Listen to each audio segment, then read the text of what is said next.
Terengganu UMT. Kontijen UMK seramai 85 orang termasuk atlet, jurulatih dan pegawai akan membawa obor perjuangan kental untuk meraih pingat bagi 7 acara iaitu bola tanpa pantai, catur, petong, lombol, memanah, silat dan taekwondo. Universiti Malaysia Kelantan UMK mengharumkan nama negara apabila diumumkan sebagai naib johan dunia dalam kategori Global Awards Innovative and Entrepreneurial University of the Year pada ECEEU Global Triple berlangsung di Prague. Kejayaan bersejarah ini didorong oleh Institut Keusahawanan Universiti Malaysia Kelantan UMKEI yang menjadi tunjang utama dalam memacu agenda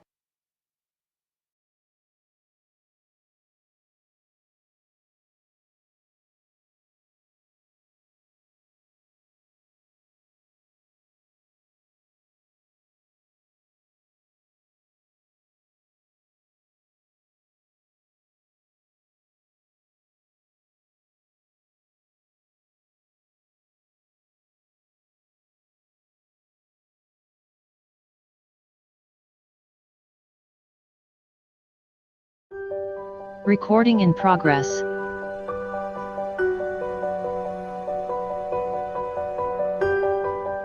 Bismillahirrahmanirrahim.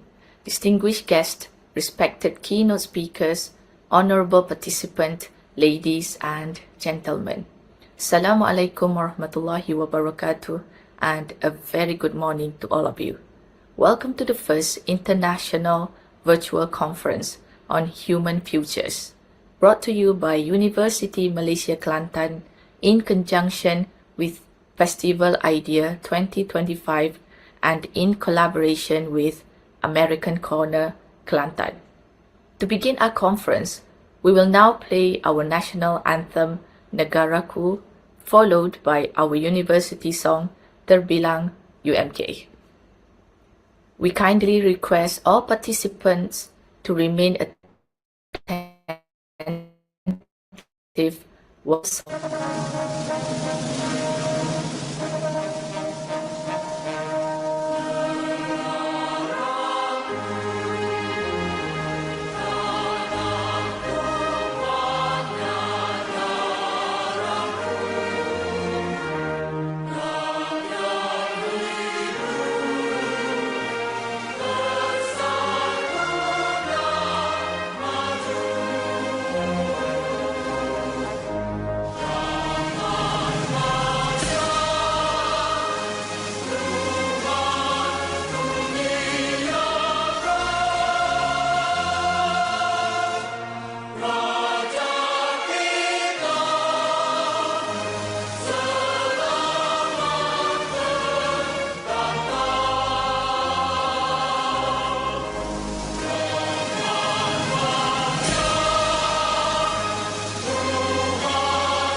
jasa di mana jua. Merintis perubahan terkini demi-Mu yang Maha Pencipta, merealisasi visi mencari realiti demi negara yang tercipta. Relevan, unik dan berbeza, berencana peradaban bangsa, janji kami pada semua, taburi jasa di mana jua. Universiti Malaysia Kelantan terbilang UMK. Thank you. To bless our conference today, I invite all Muslim participants to recite Al-Fatiha.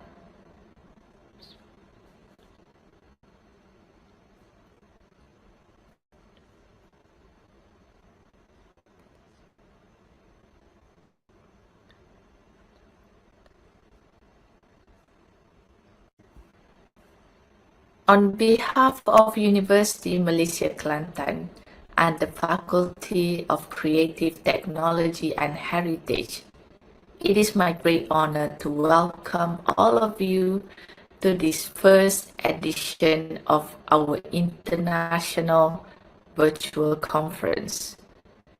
This conference gathers scholars, practitioners, and innovators from across the globe to share their insight on human futures, design, and technology. To officially commence our event, it is my pleasure to invite the Vice Chancellor of University Malaysia Kelantan, Prof. Engineer Technologist Dr. Arham bin Abdullah, to deliver his welcoming remarks and to officiate this auspicious conference. With much honor, we welcome Prof. Engineer Technologist Dr. Arham bin Abdullah. Bismillahirrahmanirrahim. Assalamualaikum warahmatullahi wabarakatuh. And a very good morning to all distinguished speakers, respected guests, fellow academics and students. It is my great honor and privilege as the Vice Chancellor of University Malaysia Kelantan to welcome you all to the first International Virtual Conference on Human Futures, co-creating with technology in design education. This conference could not have arrived at a more crucial moment, as the world races into an era shaped by artificial intelligence, immersive media, and the metaverse. We must pause and ask, how can we ensure that technology uplift the human spirit rather than replace it? UMK founded with a strong mission to empower entrepreneurship and heritage-based innovation. We believe that technology must serve culture, not erase it. Our Faculty of Creative Technology and Heritage, FTKW, has taken this mission further by bringing the wisdom of tradition with the tools of tomorrow. Today, gathering is a testimony to that vision. I'm proud to see that this event brings together international scholars, designers, and educators to share insights on how we can embed empathy, ethics, and identify into the digital tools we use to educate future creatives.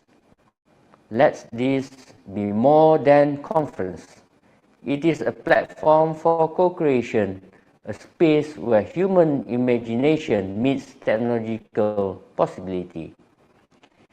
As a Vice Chancellor, I assure you that UMK will continue to invest in future-focused, human-centered design education. We will continue to collaborate with global partners and push for innovation that is grounded in community, heritage, and sustainable development. Let this conference be the beginning of new alliances, fresh discoveries, and shared commitments towards a better designed human future. Thank you. Terima kasih. Wabillahi taufiq wal hidayah. Assalamualaikum warahmatullahi wabarakatuh.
Thank you, Prof, for the inspiring officiation.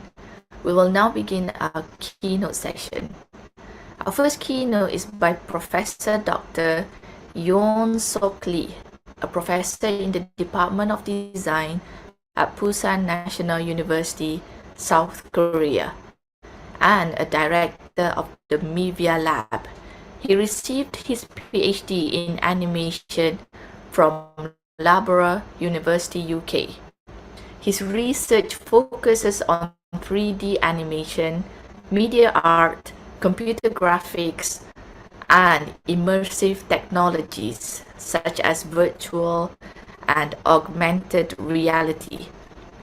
He has also served as an associate professor at Dongseo University and is active in the International Research Network in animation and digital media. His keynote today is entitled Digital Content Education in the New Paradigm Era, a Human Technology Assemblages. Professor Lee, the virtual floor is yours. Okay, let me start. I wanted to share my screen with you.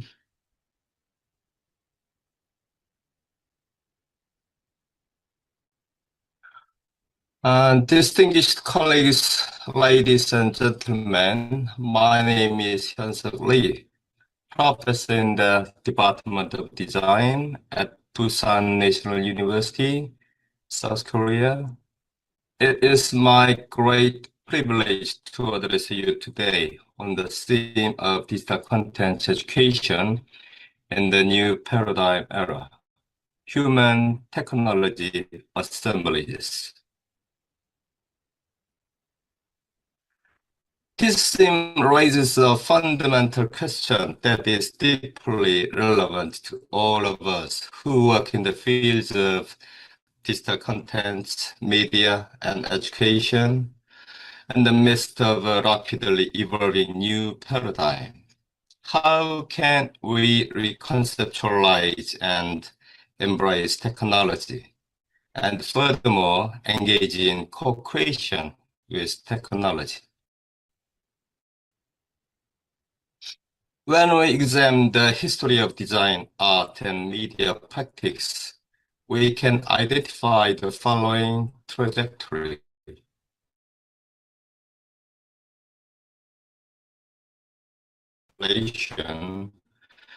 To industrial production and mechanical reproductions, and now to computational design and algorithmic generations. Undoubtedly, the emergence of digital-based content has precipitated a major turning point in the course of human society. The future is not given, it is continuously constructed, negotiated, and reconfigured through the ontological entanglement of humans and technology. Walter Benjamin, in his famous essay, The Work of Art in the Age of Mechanical Reproduction, already identified how technology transforms not only the production of images, but also their aura and reception. Today, in the age of algorithmic media, we are witnessing a further shift from mechanical reproduction to computational generations, from static aura to dynamic networked experience.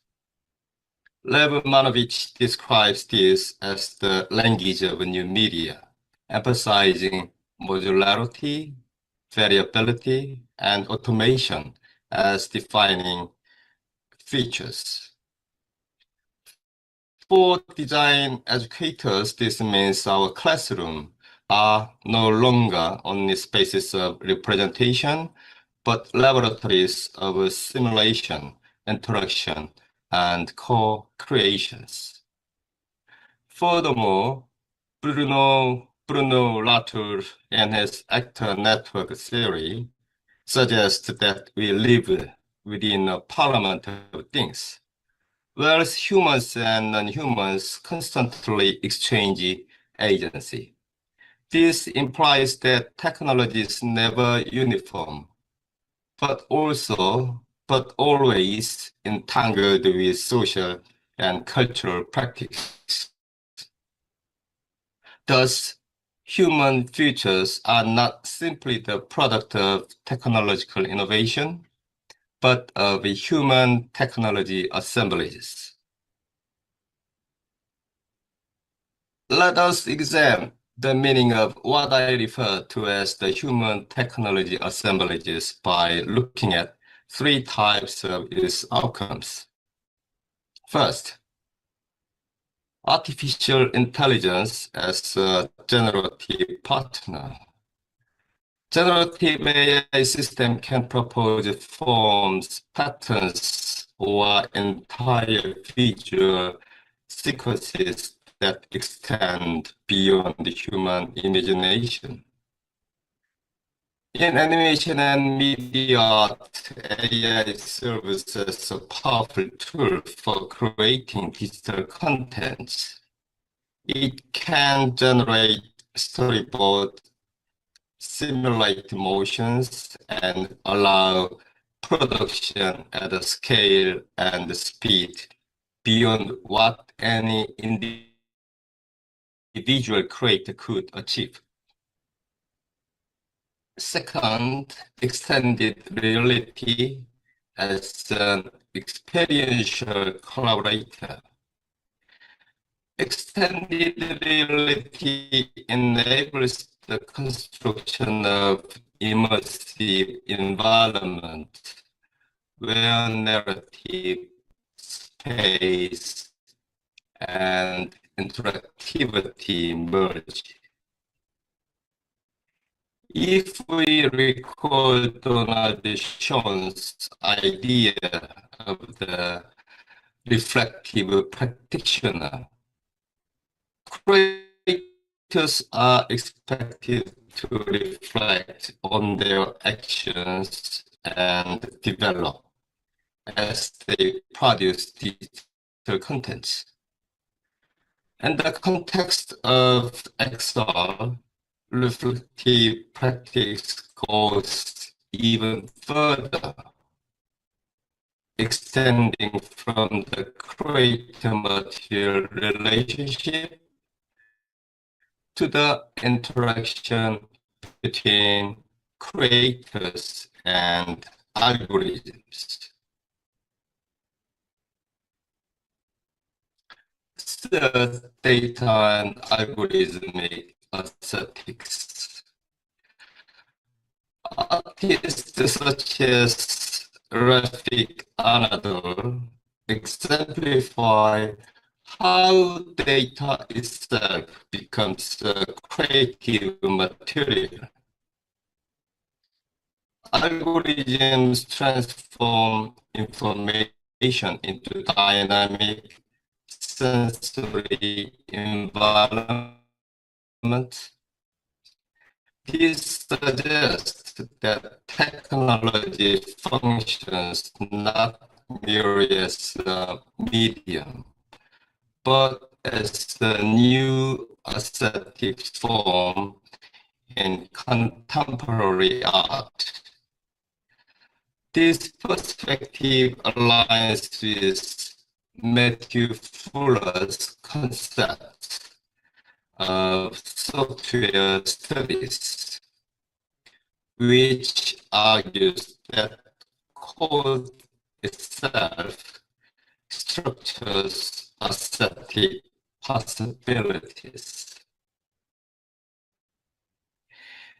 These cases demonstrate that while technology opens up new creative horizons, the task of education is not merely to encourage students to delegate creation to machines, but rather to cultivate their capacity to shape the nature of their relationship with them.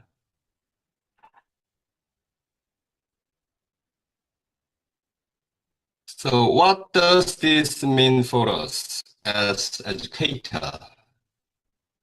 I propose 3 guiding principles. First, criticality. As Latour points out, technology acts as an agent within a network. Students should move beyond merely learning how to use technology and instead critically reflect on the technology itself. While AI training data tends to reproduce facts and norms embedded in it,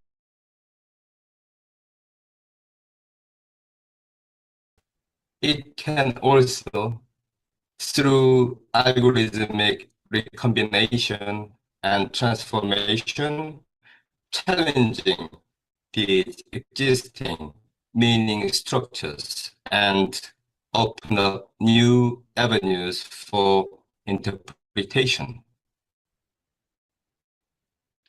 Secondly, creativity. Maravich argues that new media art is defined by variability and remixability.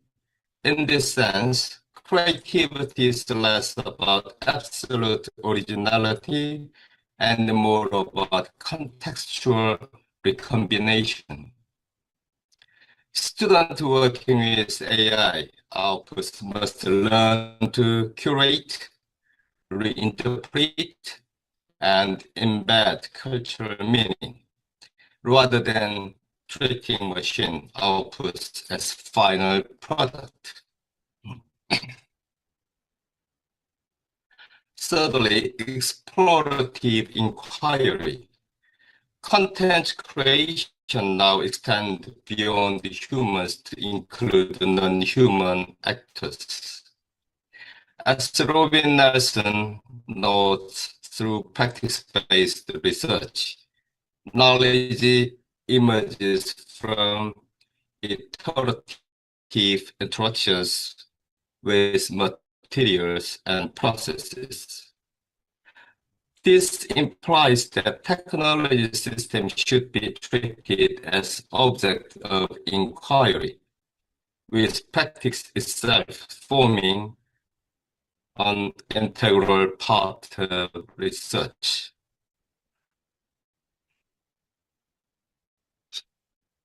So I would like to look at the case examples in media and digital content education.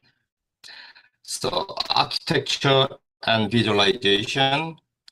Students employ generative AI to create speculative cityscapes. Their learning lies not in passively accepting outputs, but in critically analyzing how algorithmic biases shape urban imaginaries. Interactive storytellings and narrative design courses, AI-driven natural language system propose unexpected arcs. Students, by reconfiguring this within cultural context,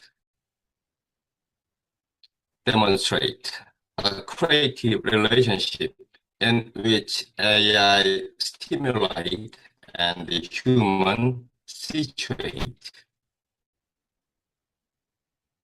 The field of immersive installations and media labs. Students develop installation where real-time sensor data drives generative visuals. While the system generates endless variations, students need to cultivate the investigative skills to select and organize them. In doing so, they assign meaning and narrative to the algorithmic flow. These practices can be seen as concrete implementations of Latour's actor network theory.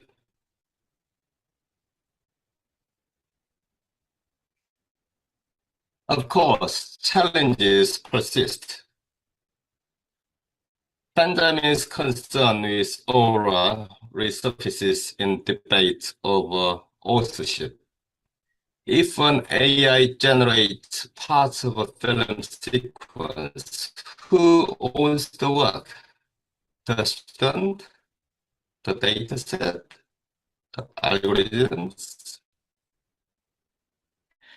And secondly, as Maravich warns, globalized databases risk homogenizing aesthetic vocabularies.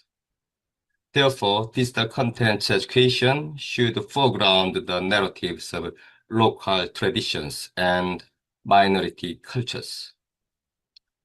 Thirdly, the pedagogical balance shown reminds us that reflection in action is central to professional growth.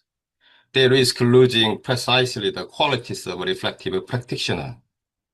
Thus, while technology expands design education, it simultaneously demands that we reaffirm its humanistic foundations. Colleagues, the future of digital content education will not be determined by technology alone. It will be shaped by how we frame the relationship between humans and machines. Therefore, our question is not how can we reconceptualize and embrace technology and even engage in co-creation with it. Rather, borrowing Latour's words, it is what kind of a human technology assemblage do we want to form with our technologies? And this future will not be built upon human responsibility, cultural reflection, and critical imaginations. Yeah, my presentation is finished. Yeah. Thank you very much. Thank you very much, Professor Lee. Okay, I'm sorry. We are having a minor issue where we need to change the internet connection. So please give us a 5-minute break. And after the 5 minutes, the internet will be smooth. Okay, so let's take a 5-minute short break first. Thank you.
Okay, sorry for the glitch. And now we welcome the next keynote speaker, Professor Dr. Azlan bin Muhammad Zain, to deliver his keynote session on research trends and innovation in computer science for emerging technology. Professor Dr. Azlan Muhammad Zain is a member of IEEE, a professor at the Faculty of Computing, University of Technology Malaysia, UTM, and he received his PhD in computer science from UTM in 2010 and has supervised more than 25 postgraduate students, secured over 20 research grants, and published more than 100 research papers. He has been invited as keynote speakers at numerous international conferences and also serves on committee and editorial boards for international journal. Today, he will deliver his keynote speech on research trends and innovation in computer science for emerging technologies. Prof. Azlan, sorry for the glitch just now. Please, the floor is yours. Thank you, Dr. Sarah. Can you hear my voice? Yes. Okay, thank you so much. Right.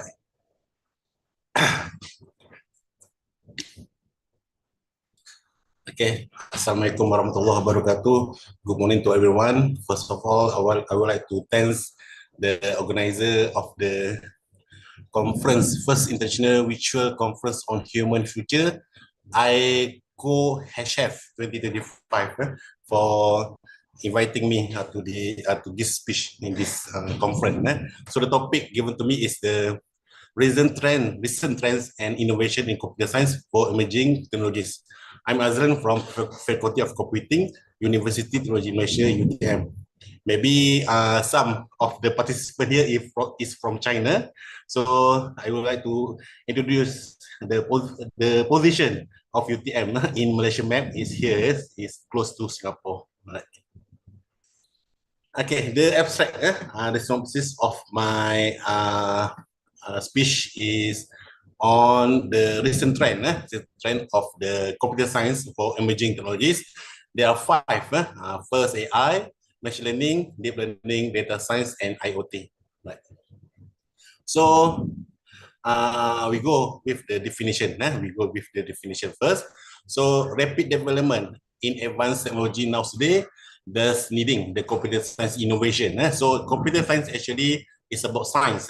If you refer to the Google, to the ChatGPT, so you can find out there are many definitions of sciences.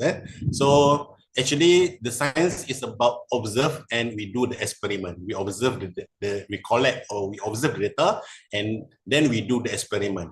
So when the computer terms here, a division, a computer is about a division of science that use computing technologies in order to solve the complex problem. So combination of the science and computer, we got computer science. So we can say that computer science is observation plus experiment plus computing technologies, which is advanced computer science is emerging technologies. So actually the emerging technologies is about technology that reflect the latest trend, goes with innovation plus computer science. This is the fundamental of the advanced technology about the emerging technologies. Okay, right. So the first 5 top trend in computer science, we go to AI, artificial intelligence. So everyone here, I think, familiar with this term. Okay, AI is the simulation of human intelligence process by machines. So if we are talking about AI, basically it is about machine, especially the computer system, which is it is also the approach to make a computer to think how smart human think. So this is the brain, the brain of the machine. So this is our brain, the human brain. So what AI try to do is to study of how human brain think, learn, decide, and work when it tries to solve the problem. So the machine learn from us, from the people, from the human, from the human. So AI is the ability of computer, of machine to mimic or to copy the human intelligence behavior and perform the like tasks. Okay.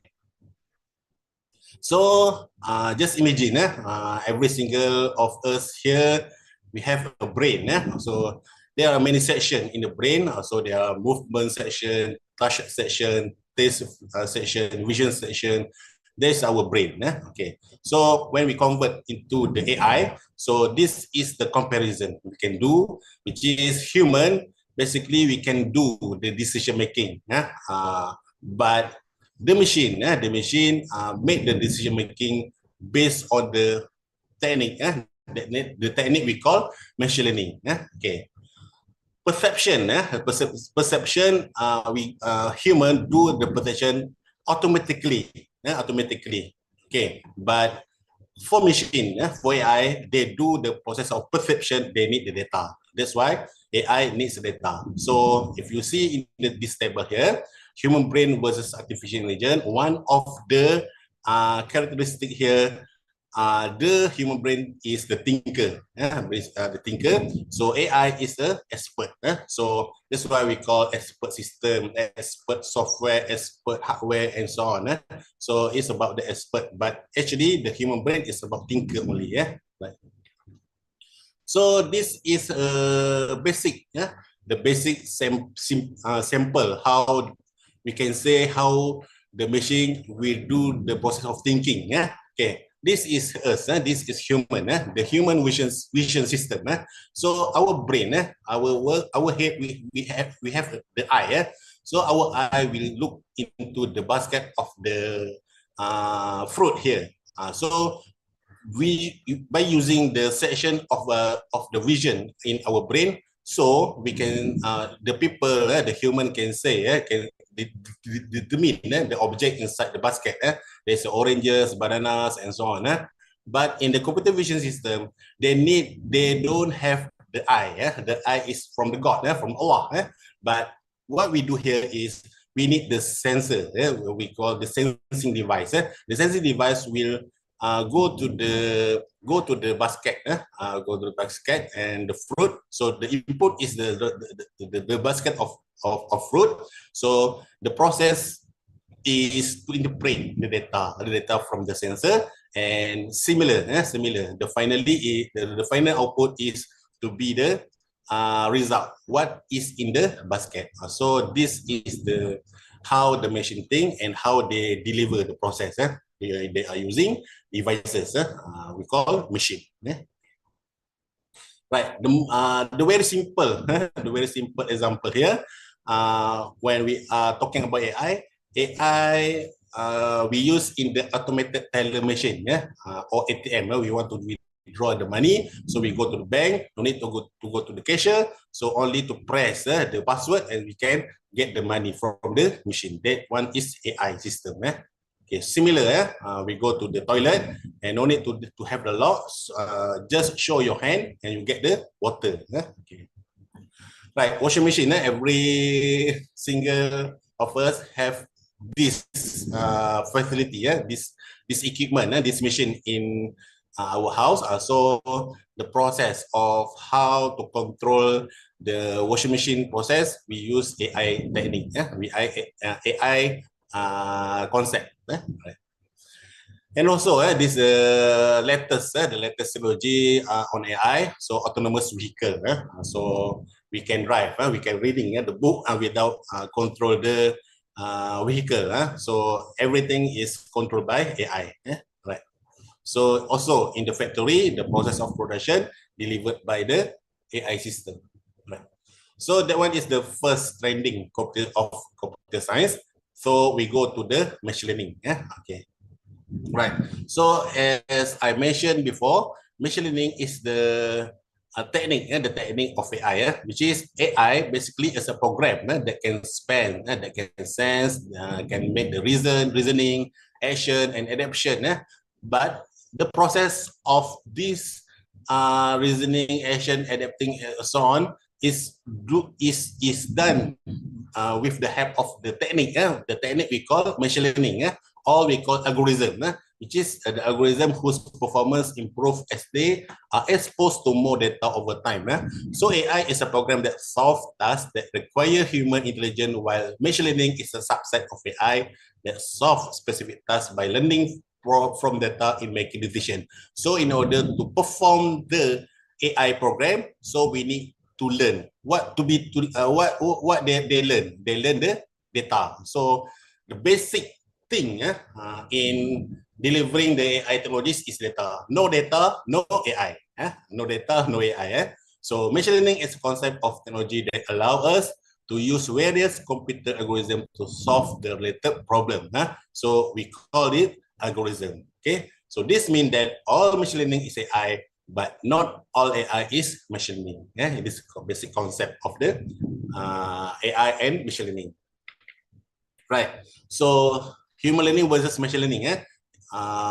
Both terms are based on the learning. Based on the learning word.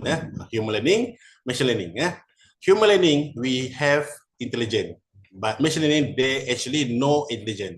The intelligence is based on the model we develop. We develop the model and the model to be intelligent. Okay, and then the human learning, they learn from the sources of material like book, magazine, newspaper, and so on. But machine learning, they need the data, the data to be saved, to be stored in the database. And learning skill, we get the learning skill every day. But the skill learned is based on the process of learning from the model. So we can say that the machine learning skill are corresponding to human learning skill. Is without the input from the human, so machine learning cannot do that. Can do nothing because it's depend to the human. Right? Because human create the AI, not AI create the human. Right? So this is the model concept of the algorithm. We get the data, and then we read data to develop the model, and the model is constructed based on the algorithm, and then from the model we can make the process of prediction, classification, clustering, and so on. So this is the information. This is the info that we want from the model. We want from the model. Right. This is the simple example of the machine learning technologies. Just imagine you have the email. You go to the email, your inbox, and then you can sometimes your friend say that I have already sent the email to you. Okay, so hey, I got no email from you, but sometimes the email go to the spam. Spam. So this is the machine learning technologies used in the email technology. In the email, they filter the email with whether the email is spam is not spam. Right. So similar, the social networking, in the Facebook, on the Facebook. So when you upload the photo on Facebook, automatically the Facebook will advise you to tag your friend, because they know this face already in the system. This is your friend. This face is your friend. So the machine, the Facebook will advise you to tag your friend. Okay, this is a machine learning technologies. Similar, we buy using Shopee, using Lazada. Sometimes we buy the first product from Lazada, from Shopee. So next time the Shopee will recommend you the item to be buy based on the previous data. So they know you are interested with the product of with the product of cosmetic. So the cosmetic A. So next time the Shopee will advise you to buy the cosmetic B, and so on. And that one is the process of machine learning. How they decide the process of advice to the customer. Right. The top trending number 3 is deep learning. Okay, what is deep learning? you see here, deep learning actually is the subset of machine learning and the subset of AI. But subset of machine learning in which multi-layered neural network learn from vast amount of data. Deep learning actually is a subset of machine learning that use vast volume of data and complex algorithm to train the model. Okay, they are similar. They are similar because both are using algorithm to make the decision. But the difference is deep. Deep learning involve the vast volume, big data. So it is called deep because of the number of additional layers we add to learn from the data. So deep learning is a machine learning technique that teach computer to do what come naturally to human and learn by example. But deep learning is more complex because it involves the vast volume of data. Right. So comparison between the compared to deep machine learning. Deep learning work with a large amount of data we call big data. That's why we have the big data. You see here, big data center. Okay, big data. I believe in UMK also you have this center, this the center of big data, right? So data are collected from different sources like social media. The data collect from different sources are often unstructured. Unstructured versus structured. What's that? So just imagine, we can store the data. We can store the data, for example, the marks of the student for the final exam. Okay, so they get assignment 20%, the test 30%, the final 40%, and so on. So we only store the data into Excel, but sometimes the data is unstructured. Unstructured means the data is not the new the text. The text is about the sound data, the image data, the video data. So this one we call unstructured. So deep learning convert large volume of unstructured data that involve not only the text data but unstructured data, including image, voice, and so on. So that one is complex problem. So when the problem is complex, so the machine learning cannot do better, to give the decision. So now we need deep learning to make the process of decision. So if you see here, this one is the evolution of AI, machine learning, and deep learning. So in 1950, so AI exists. And in 1980, we have machine learning, and 2010 until 2017, we have deep learning, and so on. Now we have LSM, what we call until 2017, we have deep learning, and so on. Now we have LSM, what we call